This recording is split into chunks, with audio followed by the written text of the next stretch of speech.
At my son's funeral, his wife's lover leaned close to my ear and whispered, "Don't worry, old man. I'll spend his millions better than he ever did." Suddenly, my son laughed softly from inside the coffin. In that moment, I knew they'd walked right into the trap. Now I was ready to take them all down. Before I continue, drop a comment below. Where are you watching this from? Because what happened next will change everything you think you know. I never imagined I'd outlive my son. At 62, I'd always pictured Benjamin standing over my grave someday, not the other way around. But there I was, March 18th, 2024, at Holman's funeral home in northeast Portland, staring at a mahogany casket that held my 37-year-old boy. The air smelled of lilies and rain. Benjamin looked peaceful in his navy suit, hands folded over his chest. Massive heart attack, they said. Sudden cardiac arrest at his office, at 37. Running a $15 million business had apparently killed him. I stood in the front row, knuckles white. Beside me sat Victoria Benjamin's wife of 9 years.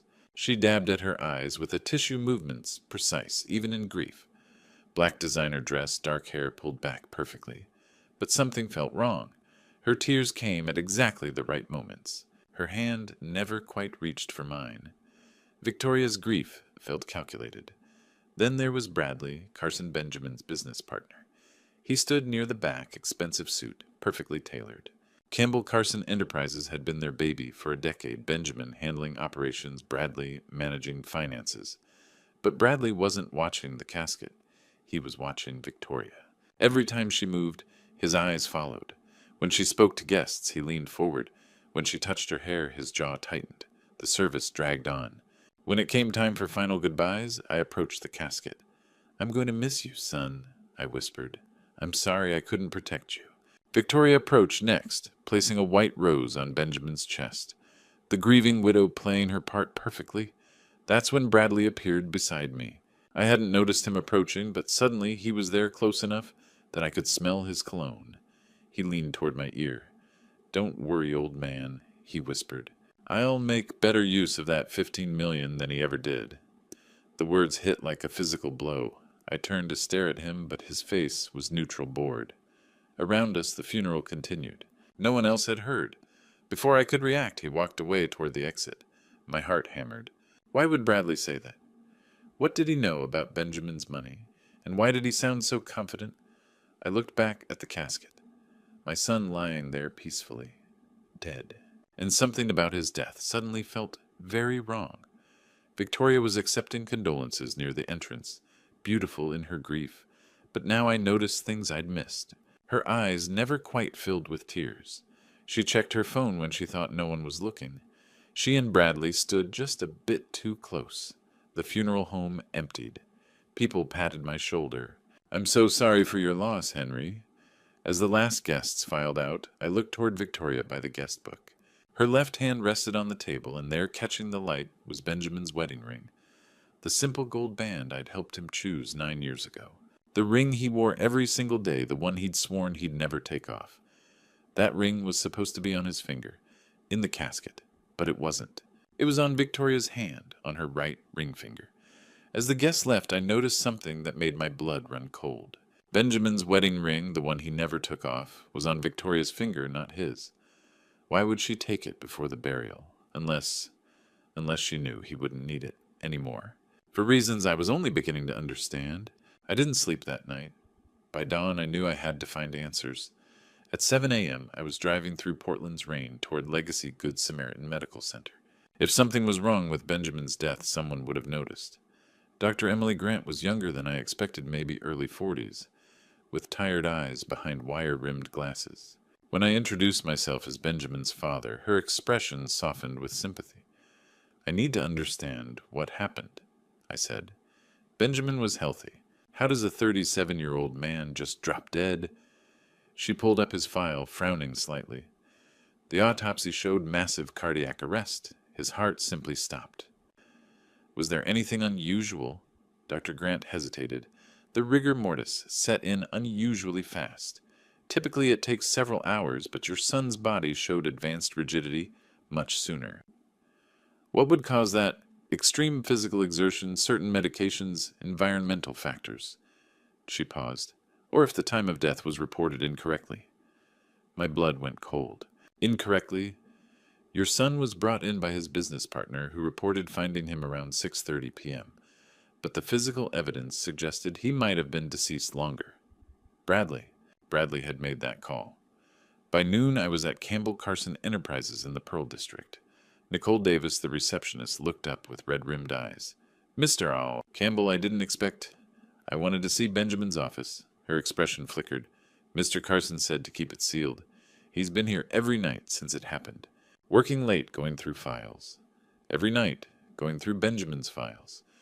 What about the day Benjamin died? I asked. Nicole thought for a moment. He left around 5, said he had somewhere to be.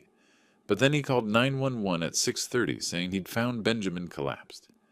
The timeline didn't match. If Bradley left at 5 but called at 6:30, where had he been? Did Benjamin seem worried lately? She lowered her voice. He'd been acting strange, secretive. He asked me to make copies of financial records, but told me not to log them. And he changed his computer passwords without telling Mr. Carson. The elevator doors opened. Bradley Carson stepped out. His face went pale when he saw me. Panic flickered in his eyes before his expression smoothed. Henry, what are you doing here? Collecting my son's things. The lawyers advised keeping everything sealed. His hand trembled as he adjusted his tie. Once the estate is settled. Why have you been here every night, Bradley? His jaw tightened. Someone has to keep the business running. You were here the night he died. Nicole said you left at 5. I've given my statement to the police. His voice turned defensive. Benjamin collapsed around 6:30. I found him and called for help. But you left at 5. I came back. I forgot something. Too quick. What did you forget? Henry, I understand you're looking for answers, but Benjamin's death was a tragedy, not a mystery. He stepped closer. And honestly, investigating things, it's not good for you. The stress. Your own heart. Why are you investigating? I froze. I hadn't said I was investigating. I'd said I was collecting personal items. But Bradley had used that word. His eyes darted to Nicole, then back. I didn't mean look. Just go home, Henry. Rest. I walked to the elevator, feeling his stare burning into my back. The drive home felt endless. Fast rigor mortis. Timeline inconsistencies. Bradley going through files every night. Benjamin changing passwords. Something was very wrong. As I pulled into my driveway, my phone buzzed.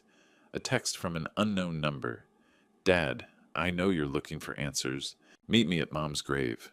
Midnight. Come alone. B. My hands shook. This was impossible. Benjamin was dead. I had seen his body. But what if I hadn't? That evening, Victoria called. Her voice was soft, vulnerable. But I knew better. Henry, we need to talk. There's something about Benjamin you should know. Can you come to the house? Every instinct told me not to go. But if Victoria had answers, I had to hear them. The house in West Hills sat on a hillside overlooking Portland's lights. Victoria answered the door in a black silk robe, her hair down looking like she'd stepped out of a magazine even in mourning. Thank you for coming. She gestured to the leather sofa. Can I get you something, bourbon? I'm fine. She poured herself wine, movements graceful and deliberate. Then she sat across from me, the robe shifting as she crossed her legs. I need to be honest with you, Henry. Her eyes glistened. Benjamin and we were having problems. It started 6 months ago. He became distant, obsessed with work. I felt so alone. She took a sip. Bradley was there. He listened. He understood. You had an affair. She didn't flinch. I never meant to hurt Benjamin, but yes. Bradley and I got close. Too close. Tears slid down her cheeks. I wanted to end it. I told Bradley it was over 2 weeks ago. But then Benjamin... Her voice broke. I never got the chance to make things right. Almost believable. But I'd seen her performance at the funeral. Why tell me this? Because I don't want secrets between us. You're the only family I have left. She leaned forward. And I'm worried about you, Henry. Have you been to the office, talked to anyone? There it was. I went to collect Benjamin's things. Her eyes sharpened despite the tears. Did you talk to Bradley? Briefly. What did he say? I watched her carefully. Not much. Why? Victoria stood walking to the window. Bradley's stressed about the business. He might seem defensive, but that's just grief. She turned back her expression harder now. Have you talked to anyone else, Nicole? The police? Should I be? No, I just... She set down her glass. I'm worried about you, Henry. Your health. The stress of all this. I'm fine. Are you? She moved closer, sitting on the coffee table directly in front of me. Your heart condition. Catherine told me about it before she died. How you have to be careful. How stress could... She touched my hand. Catherine died of a heart attack, didn't she? She was only 54. These things run in families. My blood turned to ice. That wasn't concern. That was a threat. Grief can be dangerous for a man your age. Victoria continued, her voice soft, but eyes cold. All this investigating, asking questions. The stress isn't good for you. You should rest. Let Bradley and me handle things. Let the lawyers sort everything out. She squeezed my hand. Promise me you'll take care of yourself. I couldn't bear to lose you too. Translation. Stop asking questions or you'll have an accident. I pulled my hand away, standing. I should go. Henry, please. Thank you for your honesty, Victoria. Promise me you'll rest. That you'll stop looking into things. For your own health. I didn't answer. In my truck, my hands shook as I pulled out my phone. I'd recorded the entire conversation on instinct, starting the voice recorder app when I first sat down. Some part of me had known I'd need proof, and I'd gotten it. Her threat about my heart condition. Her warning to stop investigating. Every calculated word captured. My phone buzzed before I could process it. Another text from B. Did she threaten you? My breath caught. How could anyone know what just happened inside that house, unless they'd been watching? Unless Benjamin really was alive. I typed back with shaking fingers. Who is this? The response came immediately. Midnight. Mom's grave. Come alone. I'll explain everything. I sat outside Victoria's house, watching her silhouette move past the windows. Nothing about Benjamin's death made sense. The fast rigor mortis. Bradley's timeline. Victoria's threats. And now these messages from someone who knew things they shouldn't know.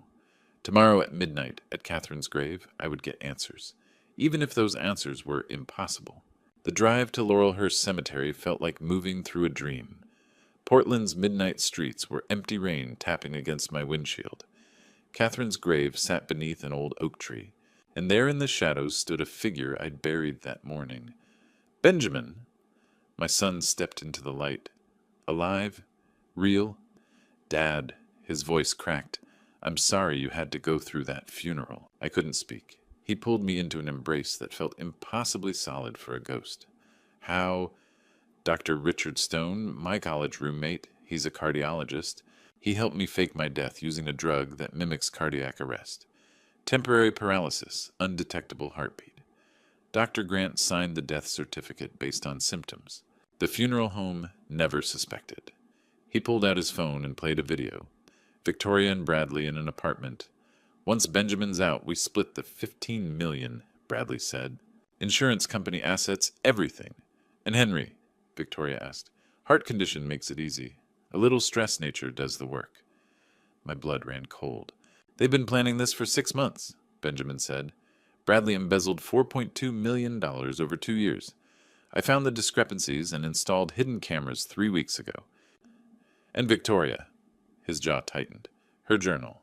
She wrote about your heart medication, how easy it would be to tamper with it. She wouldn't. She did Dad. That's why I called you on March 15th. I told you everything. We made a plan, the fake death, the investigation. You agreed to play the grieving father while I gathered evidence. March 15th. I strained to remember, but my mind was fog. You don't remember, do you? I shook my head. Victoria's been poisoning you. He pulled out a small vial. Dr. Stone analyzed your hair sample. Arsenic, low doses, over 3 weeks. Enough to cloud your memory and make you weak. The funeral, the fog, the way simple decisions felt impossible. The arsenic erases short-term memory, Benjamin said. That's why you forgot our plan. That's why the funeral felt real. Because in your mind, I was dead. My legs gave out. Benjamin guided me to the bench near Catherine's headstone. This antidote will clear the fog. Your memory should come back. I drank without hesitation. Bitter, cold. We sat in silence. Then, like dawn-breaking fragments began returning. Benjamin's voice. Dad, Victoria, and Bradley are trying to kill us both. My voice, what do you need me to do? Trust me? And pretend I'm dead, I gasped. I remember. All of it. The plan, the drug, everything. Tears streamed down my face. You trusted me. You're the only person I could trust, Benjamin said. Tomorrow we finish it. Bradley thinks he's meeting you at the storage unit. Detective Laura Bennett will be there with a warrant. He'll confess. And Victoria. After Bradley's confession, we confront her. The recordings, the journal, the arsenic. She'll have nowhere to run. I looked at Catherine's headstone. Beloved wife and mother. Her love remains. Your mother would be proud. Benjamin's hand found mine. She'd be proud of both of us. The antidote cleared my mind. Every detail of March 15th returned the horror, the planning, the promise. Tomorrow, I said, we take them down. Together. For the first time since this nightmare began, I felt ready. We drove to Benjamin's safe house as Portland's dawn broke gray and cold. The apartment sat above a used bookstore on Hawthorne Boulevard. Benjamin unlocked the door, revealing a sparse room, single-bed kitchenette desk, covered with legal documents and surveillance equipment. I've been living here since I died, he said quietly. I sat on the worn couch, and the weight of everything hit me. My son was alive. The grief that had consumed me evaporated, replaced by gratitude mixed with rage. I remember now, I said. All of it. The phone call on March 15th. Me agreeing to help stage your death. My voice cracked. Then Victoria made me forget. Benjamin sat beside me. This was the real reunion, two men who'd survived a conspiracy together, finally able to acknowledge it. I'm sorry I put you through the funeral, he said. You saved my life. I gripped his shoulder. The poisoning stone confirmed it. Benjamin nodded grimly. Hair samples showed arsenic. Small doses over 3 weeks combined with the memory drug. Another week, maybe 2, and she would have killed you. Catherine flashed in my mind. Heart attack at 54. Had Victoria been studying that death, learning to replicate it? Tell me the plan, I said. Benjamin pulled out a tablet showing a map of a storage facility near Gresham. Bradley knows you've been investigating. Victoria's told him about last night. He's panicking. He'll try to confront you, threaten you to back off. Where? Here. He pointed to a storage unit. I rented it under a fake name, left clues for him to find. He'll come armed desperate. And you. Hidden with Detective Laura Bennett. She's been read in from the beginning stone, and I brought her proof 3 days ago. She'll record everything. When Bradley threatens you, confesses we move in. What about Victoria? After Bradley, we go to her. She'll be at the house, probably destroying evidence. We confront her there. His jaw tightened. I want her to see me alive. I want her to know she failed. I thought about Victoria's performance last night. The fake tears. The calculated threats. When? This evening. Bradley won't wait. We went over every detail. Entry points, exit strategies, what to say to make Bradley talk. Benjamin had thought of everything.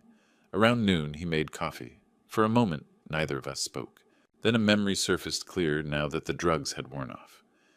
You were 7, I said. We went fishing at Hag Lake. You caught your first trout. Benjamin smiled. You taught me how to cast. You asked if I'd always trust you, if I'd always believe in you. And you said, always, son. His voice grew thick. I held on to that. When I planned this insane scheme, I remembered that. You trusted me then. Your mother would be proud of you, I said.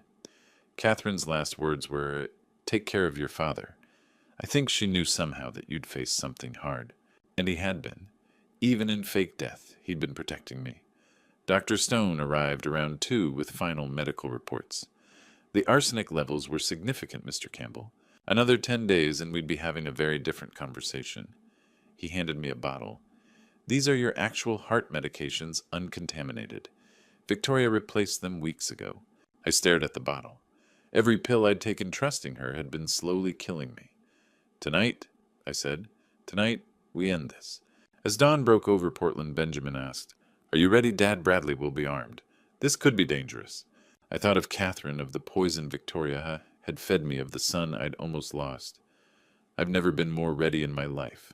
The storage unit sat on the outskirts near Gresham, and waiting in the shadows was Bradley Carson with a gun. I pulled into the facility just after 6, the evening sky already dark. The place was nearly deserted. Rows of metal units lit by flickering overhead lights. Unit 47 was in the back row. I approached slowly, knowing what was coming. Bradley would be here, armed. And somewhere in the darkness, Benjamin and Detective Bennett were watching, recording everything. I wouldn't do that if I were you. Bradley stepped out from behind the neighboring unit, moonlight glinting off the pistol in his hand.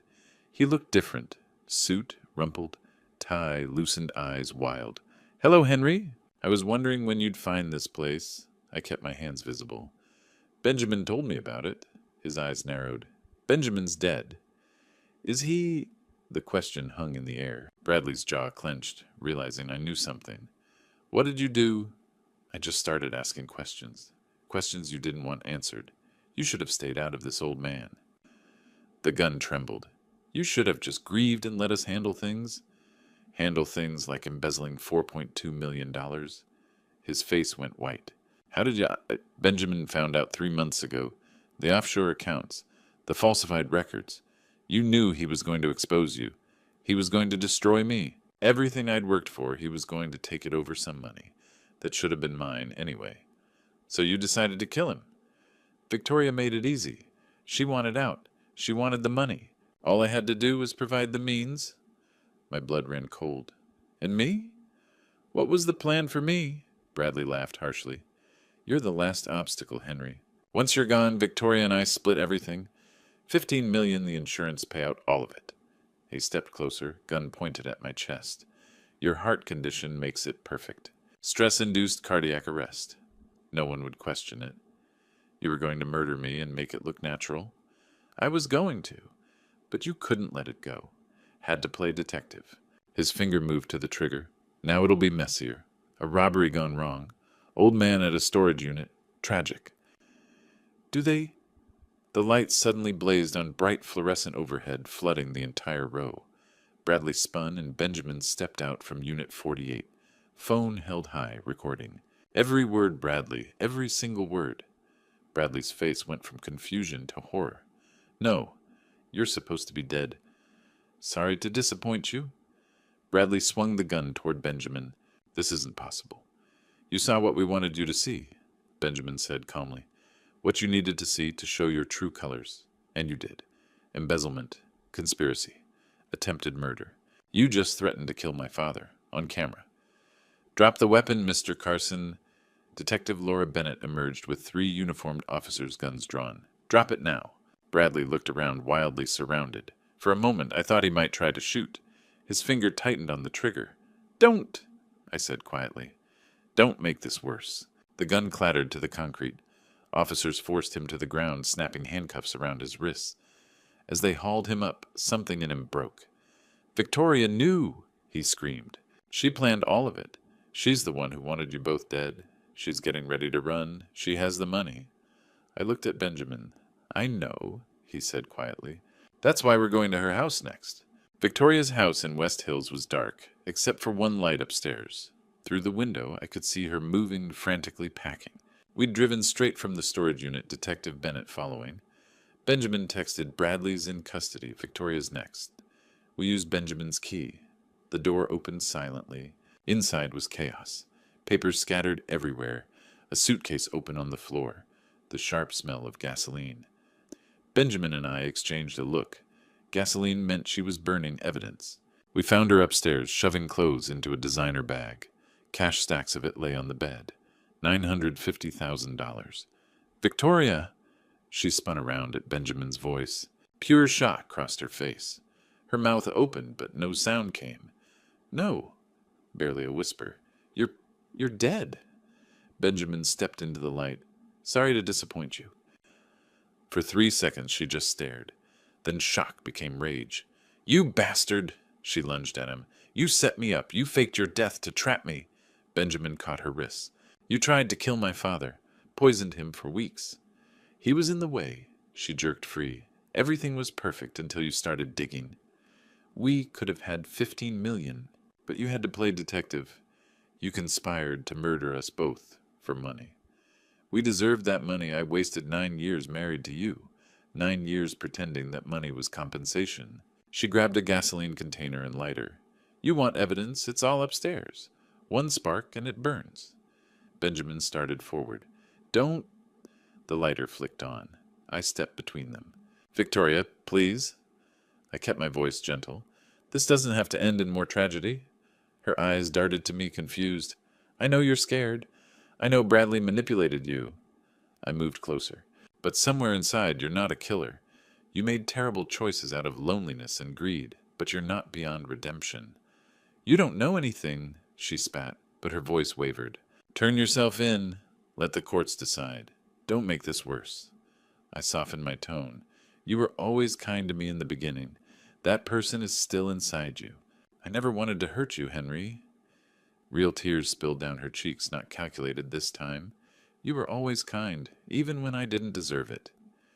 Then don't hurt yourself further. Put down the lighter. She stood frozen, the flame reflected in her eyes. Then something broke. The mask, the perfect wife, the grieving widow, the cold conspirator crumbled completely. The lighter fell. I kicked it away from the gasoline. Victoria's knees buckled and she collapsed onto the bed, sobbing raw, genuine despair. Detective Bennett appeared in the doorway, pulling out handcuffs. Victoria Ross, you're under arrest for conspiracy to commit murder, attempted murder fraud, and attempted arson. Bennett's voice was professional but not unkind. As they led her down the stairs, Victoria stopped at the doorway, turning back to Benjamin. Mascara streaked her face, hair disheveled. I did love you once, she said, voice breaking. In the beginning, before everything got complicated. Benjamin's jaw tightened. His hands clenched. I know, he said quietly. That's what makes this hurt so much. And for the first time since his fake funeral, I saw my son cry. Not from fear or anger, but from grief. Real grief for the marriage he'd thought he had, for the woman he'd thought he'd loved, for the life that had been built on lies. I put my hand on his shoulder as we watched them lead Victoria to the patrol car. Is it over? Benjamin asked. Not yet, I said. There's still the trial, but we won. The trial moved quickly. With recordings, financial evidence, and medical proof, the case was airtight. The courtroom in downtown Portland was packed. The CEO who faked his death to expose a murder conspiracy, it was the kind of case that makes headlines for weeks. I sat beside Benjamin watching Bradley, led in wearing orange prison garb. The confident businessman was gone, replaced by a hollow-eyed man who knew his life was over. Victoria came next. No designer clothes, no perfect hair. Just a woman who wouldn't meet anyone's eyes. The prosecution was devastating. They played the storage unit, recording Bradley's full confession about embezzlement, about planning to kill us both. His cold voice filled the courtroom. You're the last obstacle. Heart condition makes it perfect. Stress-induced cardiac arrest. No one would question it. Itida. Then the video of Victoria and Bradley planning our deaths. Natural causes. No one would question it. Dr. Stone testified about the arsenic in my hair sample. Mr. Campbell was being poisoned systematically over 3 weeks. Another 10 days and he would have died. The forensic accountant detailed Bradley's scheme, $4.2 million, embezzled over 2 years. The jury deliberated for less than 4 hours. Bradley Carson life in prison without parole. 2 counts of attempted murder, conspiracy to commit murder, embezzlement fraud. Victoria Ross, 18 years. Conspiracy to commit murder, attempted murder, fraud, attempted arson. When the sentences were read, Victoria's eyes found mine. No anger, no defiance.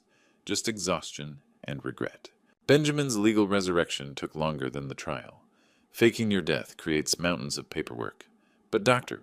Stone's testimony helped explaining the medical justification, the temporary paralysis, drug used under supervision, as part of a legitimate investigation. The judge was sympathetic. Mr. Campbell took extraordinary measures to expose a plot against his life and his father's. While I cannot condone fraud generally, the circumstances were exceptional. Benjamin paid a fine. Did community service, but he was legally alive again. Campbell Carson Enterprises was liquidated. Too much scandal. But the embezzled $4.2 million was recovered and assets divided fairly. My health improved steadily. Dr. Martinez confirmed no permanent damage from the arsenic. You're tougher than you think, Henry. The day of sentencing, the judge asked if anyone wanted to make a statement. I stood slowly, Benjamin's hand steadying me. I looked at Victoria. She'd tried to kill my son, poisoned me for weeks, erasing my memories, preparing to make my death look natural. But all I felt was sadness. Your Honor, I said, my voice carrying across the silent courtroom, I hope prison gives her time to find the person she used to be, before greed destroyed her soul. Victoria's head dropped. Her shoulders shook with silent sobs. Benjamin squeezed my shoulder as we left. Outside the courthouse, spring sunshine broke through Portland's clouds. We stood on the steps, breathing free air, the weight finally lifting. Is it really over? Benjamin asked. The legal part is. Now comes the hard part. Rebuilding, moving forward. Together, I looked at my son alive, real, standing beside me with a future ahead of him. Together, I said. Justice had been served. Now we could finally heal. 3 months later, Portland's spring rain had given way to sunshine. Benjamin and I sat on my porch in Laurelhurst, watching the neighborhood come alive with color. Campbell Security Consulting had officially launched 2 weeks ago. Small office in the Pearl District, just enough space for 4 of us. We help families protect what matters most, Benjamin had said at our opening. Trust, relationships, the things that make life worth living. Our team was small, but good. Benjamin as CEO, me as advisor, Dr. Richard Stone as medical consultant, Nicole Davis as office manager. Our first clients were small business owners wanting protection from their own potential Bradleys and Victorias.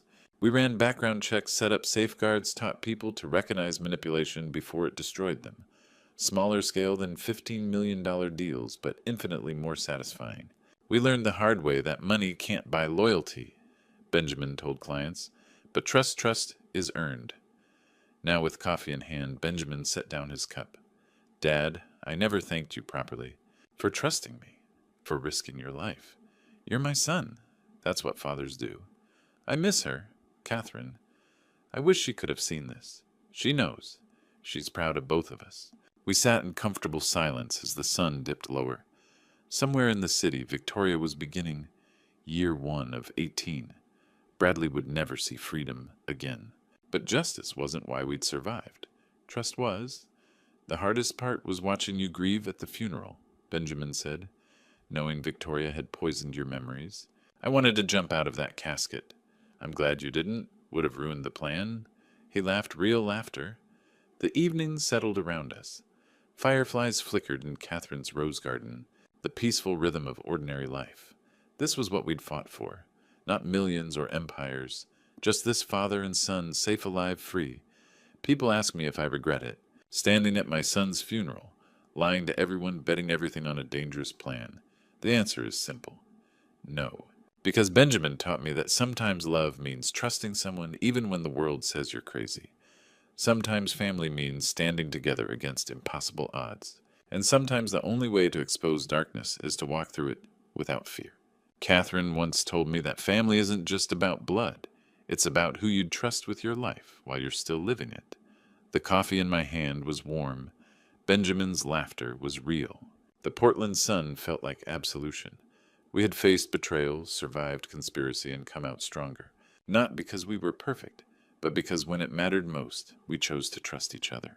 And that trust, forged in fire, tested by deception, nearly destroyed by poison, was worth more than all of Bradley's stolen millions. Dad, Benjamin's voice pulled me back. Yes, son, thank you. For believing in me when I asked you to watch me die. For being the kind of father who'd risk everything. I squeezed his shoulder. Thank you for being the kind of son who'd risk everything to save his old man. The sun touched the horizon and Portland glowed golden. Tomorrow we'd help families protect themselves. Build something good from the ashes of betrayal. But tonight we just sat together, father and son, alive, free, and that was enough. If this story touched your heart, if you've ever had to fight for the people you love, I'd love to hear from you. Share your thoughts in the comments below. Where are you watching from? What would you do if someone you trusted betrayed you? And if you want to hear more stories about the power of family and the price of betrayal, don't forget to subscribe, because some stories need to be told, and some lessons need to be shared. Looking back, I almost lost everything: my fortune, my life, and my son. Learn from my mistakes. Never trust blindly. Don't ignore red flags when someone you trust starts changing. God gave me a second chance when Benjamin called that March night. Even though Victoria's poison had fogged my memory, God protected us through every danger: the storage unit, the burning house, so I could share this true story and help you protect your family. My lesson? Trust must be earned through actions, not words. Victoria and Bradley showed how greed turns people into monsters. But Benjamin taught me something bigger. Real family stands together even when the path demands extraordinary courage. Grandpa stories aren't just entertainment. This true story happened to me and my son. These grandpa stories are passed down so we learn through fire. That's what grandpa stories are for, to protect the next generation. If this true story touched you, please share it. Leave a comment and hit subscribe. Share this video with someone who needs to hear it. The best way to honor what Benjamin and I survived is helping others avoid the same fate. From my family to yours, stay vigilant, trust wisely, and God bless.